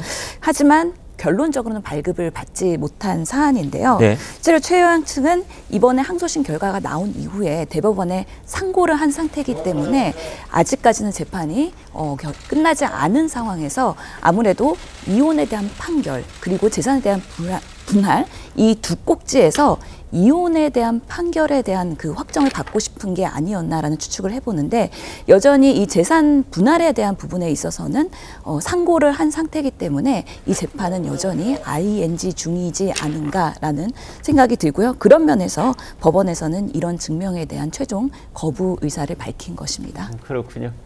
이게 도대체 무슨 말일까요? 여러분, 우리가 이제 언뜻 듣기에 이혼 재판이 항소심에서 내려졌고 그것에 대해서 최태원 회장은 거기에 내가 승복할 수 없어 불복해서 대법원에 상고를 했는데 아니 이번에는 또 이 항소심의 결과를 확정을 해달라니 확정은 뭐고 상고는 뭐지? 그 얘기를요 지금부터 영상 하나 보신 다음에 이제 구체적으로 좀 해보도록 하겠습니다. 상고장을 제출을 했는데 항소심 이후에 기자회견을 최태원 회장이 했습니다. 그때의 목소리를 일단 한번 들어보시죠. 사법부의 판단은 존중돼야 합니다. 하지만 저는 이번에 상고를 하기로 하겠습니다. 재산 분할에 관련돼서 객관적이고 좀 명백한 오류가 발견되었습니다. 단순히 수치 오류니까 오류 부분만 고치면 되는 것 아니냐라는 의문이 있을 수도 있는데, 문제는 이 수치 오류를 바탕으로 재판부는 최 회장과 최종현 선대회장의 기여도를 반대로 판단하기 때문에 단순히 숫자를 고쳐서 해결될 문제가 아니라고 봅니다. 네, 이고은 변호사님. 네. 저도 굉장히 헷갈려요. 이제 네. 항소심 판결이 나왔는데 이대로 확정해 주세요. 아닙니다. 대법원까지 가겠습니다. 어떻게 왔다 갔다 하는 겁니까? 그러니까 저도 사실 최태원 회장이 상고장 제출 바로 다음 날에 네. 이렇게 이혼 부분에 대해서 확정증명원을 발급해달라고 신청했다고 해서 굉장히 이례적이라고 생각을 했고요. 네. 실제로 판결 확정이라는 건 뭡니까? 판결이 끝나서 확정됐다라는 증명원을 발급해달라는 거잖아요. 그러게요. 근데 확정시키지 마시고 이 결과에 대해서 난 불복합니다라고 상고장을 낸 것은 다름 아닌 노소연 관장이 아니라 최태원 회장 측이었습니다. 그렇습니다. 근데 상고장은 제출해놓고 또 저렇게 기자회견을 해놓고 갑자기 이혼 부분 확정한 증명원을 발급해달라? 당연히 재판부로서는 판결이라는 소송물 안에는 이혼 부분도 있죠. 재산 분할 부분도 있죠. 위자료 부분도 있죠. 이게 서로가 다 얽혀 있는 거다. 왜냐하면 유책 배우자에 대한 또 위자료 청구가 돼야 되는데 어떻게 여러 개의 소송물 중에 하나만 확정증명원 발급이 가능하냐. 서로가 연관돼 있기 때문에 이혼 부분만 확정증명 발급 불가하다라는 처분을 내린 겁니다. 네. 최태원 회장 측은 이런 것 같아요. 어차피 재산 분할이나 위자료는 원고와 피고 간의 다툼이 있지만 네. 이혼한다라는 의사만은 원피고가 확정되어 있기 때문에 일단 나는 가족관계 등록부를 좀 정리하고 싶다라는 의사에서 이혼 부분만 좀 빠르게 확정해달라라고 발급 신청을 했던 것은 아닌지 조심스럽게 한번 추측을 해봅니다. 그러니까 이혼 재판을 절반으로 딱 쪼개서 이제 둘이는 더 이상 부부가 아니다 이런 거를 재판부가 인정을 해주고 네. 그 다음에 재산에 관한 것은 나중에 대법원에서 확정을 짓고 이렇게 네. 따로 하자. 그렇다면 말이죠. 지금 이제 노세훈 관장하고 부부 관계를 완전히 재판부가 끝났다라고 인정을 해달라는 것은 네. 지금 동거하고 있는 그 김희영 그분을 이제 부인으로서 가족으로 정식 호적에 올리겠다 이런 뜻입니까? 그렇죠. 그 부분이 가장 크다라고 생각이 듭니다. 네. 왜냐하면 예. 이 재판상 이혼 같은 경우에는 이혼이 됐다라는 확정 증명원이 있어야 이 가족관계 등록부 정리가 가능합니다. 아, 예. 그래서 현재 지금 동거인 신분으로 있는 이 김희영 이사장을 자신의 처로 올리고 네. 또 그 사이에 또 자녀가 있지 않습니까? 아, 예. 자녀 부분도 이제 등재를 해야 혹시나 최태원 회장이 사망할 경우에 상속 문제가 불거질 수 있고요. 또 대법원 판결이 얼마나 걸릴지 모르죠. 네. 그때 자신에게 어떤 비상 상황이 생기게 되면 네. 상속 이슈에서 또 노소연 관장이 혜택을 볼 수 있는 부분도 있기 때문에 네. 어느 정도의 시간이 이제 재판상 걸릴지 또 원심 파기가 되면 2심으로 또 다시 가야 되지 않습니까? 네, 그렇네요. 네, 그런 걸 고려해서 이혼 부분만큼은 빨리 확정을 해주고 내가 이 가족관계 등록부부터 먼저 정리를 하겠다 이런 취지에서 신청한 것이 아닌가 싶습니다. 신통방통 다음 주제로 넘어가 보겠습니다.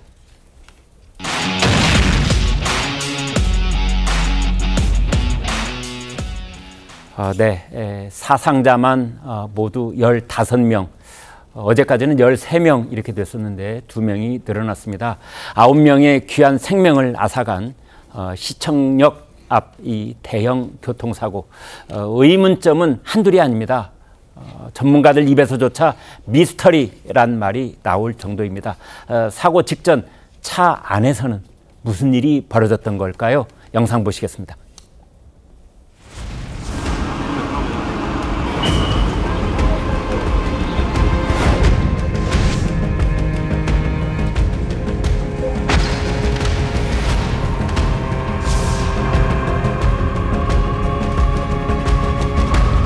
이건 아수라지 않는 이런 전쟁이 됐었어. 사방대 다치신 분들이 쓰러져갖고 볼 힘도 없었어.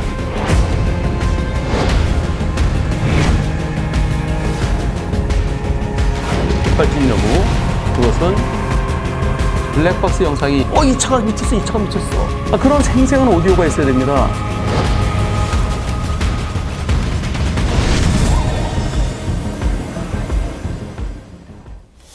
지금부터 저하고 지도를 한번 같이 보시도록 하지요. 사고 당시의 도로 상황 살펴볼 필요가 있습니다. 지금 보여드린 저 도로, 저희 뭐 신통방통 제작진, 출연진 저기 아마 자주 가시는 곳일 겁니다. 저기 점심 맛집들이 많은 동네 바로 인근 도로입니다. 지금 이제 1번, 2번, 3번, 4번 이렇게 그 역주행하면서 자동차가 이동한 사고 차량이 뭐 거의 막판에는 시속 100km 가까이 됐다고 하는데요. 그 이동 경로를 빨간 선으로 저희가 표시를 해 놨는데 이제 1번, 2번, 3번 저 부분 보십시오. 3번이 바로 횡단보도 직전인데 저기에 편의점이 하나 있습니다. 그 편의점에서 불과 1초 사이에 11명의 사상자가 발생한 장소입니다. 그래서 3번에서 이제 인명피해를 크게 낸 다음에 4번을 거치면서 차량 2대와 추돌을 합니다. 그리고서 5번 지역은 이제 시청역 12번 출구가 있는 곳인데요. 그곳에 가서 비로소 차가 멈추게 됩니다. 이 변호사님, 네. 이제 저 지금 지도로 보면은 3번 장소. 네. 저기에서 이제 사상자가 생겼어요. 네, 맞습니다. 사상자가 11명이나 발생을 했는데 걸린 시간이 불과 1초. 정말로 그 CCTV를 봤는데요.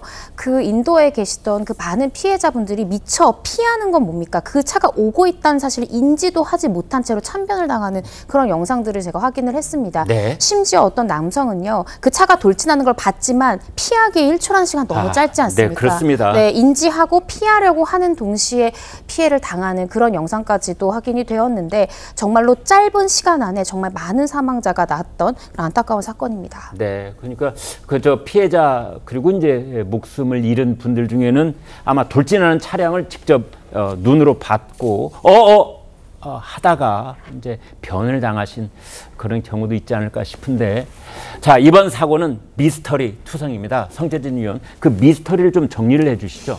아니 그러니까 일반적으로 저희가 이제 방송에서 공개가 됐던 급발진의 다른 사례들을 봤었을 때 네. 약간 좀 차이가 있다라고 많은 분들이 생각하실 것 같아요.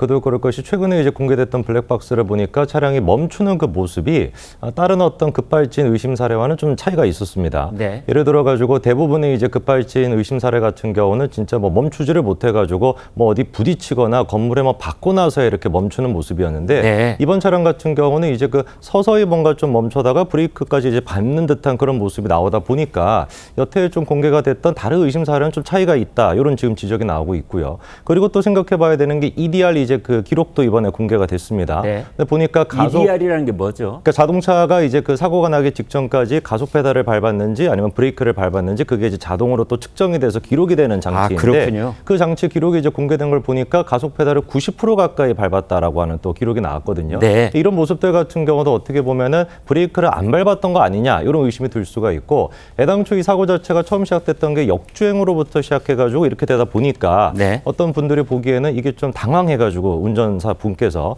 역주행했다는 사실에 당황해가지고 브레이크를 이제 가속 페달과 착각해가지고 거꾸로 밟은 거 아니냐 이런 지금 얘기도 나오고 있습니다. 네. 자, 이 변호사님, 이 네. 차량이 출발한 곳이 웨스틴 조선 호텔 지하 주차장이에요. 네. 이제 저희도 그 주차장 뭐 출입한 경험이 있습니다만 그 주차장 자체가 이렇게 나선형으로 나오도록 그렇게 되어 있어요. 네. 그래서 주차장에서 나올 때 급발진하기가 그 불가능한 곳이라고 저희들은 생각이 되는데 아무튼 차량이 거기서 빠져나왔어요. 맞습니다. 그럼 바로 우회전을 해야 되거든요. 무조건 네. 100% 우회전을 하도록 되어 있는데 거의 직진 가까이 역주행을 시작한 거예요. 네. 또 어떻게 이해를 해야 됩니까? 그러니까 저는 뭐 지금 음주 부분에 대해서도 음주가 아니다라는 이제 뭐 검사 결과가 나왔고요. 약물 간이 시약 검사에서도 약물은 또 아니다라고 얘기를 했는데 네. 물론 지금 이 분이 이제 뭐 버스 기사 경력만 7년이죠. 또 화물차, 대형차 운전만 또 10년을 해서 약 17년간 운전을 업으로 하신 분입니다. 네. 이런 베테랑 운전사가 그러면 왜 그랬을까가 이제 저희한테 이제 의문점으로 남는데 말씀 주신 대로 저도 거길 가봤지만 주차장이 나선형으로 되고 굉장히 길이 좁습니다. 네. 그러니까 이게 음주 상태에서는 이 정말 이게 나가다가 정말 차를 긁힐 수 있는 그 정도인데 네. 거기를 무난하게 통과를 했다라는 것 자체가 음주나 약물 상태는 좀 아니었을 가능성이 있을 것 같고요. 네. 오히려 그보다는 과연 이 가해자가 그 전에도 그 도로나 그 호텔에 출입한 적이 있었는지, 왜냐하면 4차로나 되기 때문에 통상적으로 4차로나 되면 양방향 통행이 가능할 거라고 우리가 조금 생각하지 않습니까? 불가능한 그곳 말이죠. 네, 맞습니다. 네. 그래서 일방통행로가 아닌데 일방통행로인데 마치 아닌 것처럼 좀 오인을 해서 직진으로 가서 바로 다른 이 일방통행과 역방향으로 좀 갈 수 있다라고 착각했던 것은 아닌지 좀 싶은데요. 이 부분은 그 가해자 지금 현재 갈비뼈가 부러져서 진술이 좀 어렵다고 하는데 이전에도 이 부분 도로나 혹은 이 호텔에 온 적이 있었는지를 좀 면밀히 한번 봐야 될 것 같고요. 또 부부싸움이 하나의 또 원인이었던 거 아니냐, 홧김에 엑셀을 밟았던 거 아니냐라는 주장도 뭐 일부 제기되기도 했는데 뭐 블랙박스상 그런 특이사항은 없다. 없다라고 경찰이 발표하고 있고 가해자 측에서도 그런 건 전혀 원인이 아니다라고 얘기하고 있어서요. 조금 더 지켜봐야 될 것 같습니다. 네, 아무튼 핵심 미스터리는 급발진 여부입니다. 사고 차량의 운전사는 급발진을 이제 계속 주장을 하고 있는데 경찰은 전혀 다른 쪽의 설명을 하고 있습니다. 네, 오늘 또 출연자들께서 날카로운 평론을 주셨는데요. 다시 들어도 명쾌한 오늘의 일타일담은 바로 이겁니다. 민주당 의원들 거기에 뭐 대장동 변호사 뭐 이런 사람들이 있지 않습니까? 네. 그런 사람들이 아마 이 검사를 상대로 해서 아마 십자포화를 할 가능성이 있거든요. 예. 일단 탄핵이 되면 업무가 정지가 됩니다. 이재명 전 대표를 수사하면 어떤 일에 처하게 된다 하는 일종의 본보기를 보여주겠다. 네. 뭐 이런 거고요. 아마 저게 판사에 대한 압박까지도 결국 하게 되는 것 아닌가. 뭐 이런 압박용으로 지금 이 탄핵 카드를 끄집어낸 것이다. 그렇다면 맞습니다. 이재명 대표도 죄가 있으면 벌 받아야 되죠. 네. 그러나 똑같은 취지로 검사들도 잘못한 게 있으면 벌을 받아야 됩니다. 이재명 대표에 대한 탄핵 방탄이다. 그런 비판을 감수하고라도 저희가 이번 차제에 검사들의 그런 그 무소불위의 권한에 대해서 또 잘못, 불법, 위법적인 측면에 대해서 눈 감고 있을 수는 없다. 저희도 책임성을 상당히 많이 느끼고 있다. 네, 저희들 생각은 한결같습니다. 시청자 여러분이 계시기에 저희 출연진 신통방송 존재할 수 있습니다. 내일 또 아침 8시 50분에 돌아오겠습니다. 고맙습니다.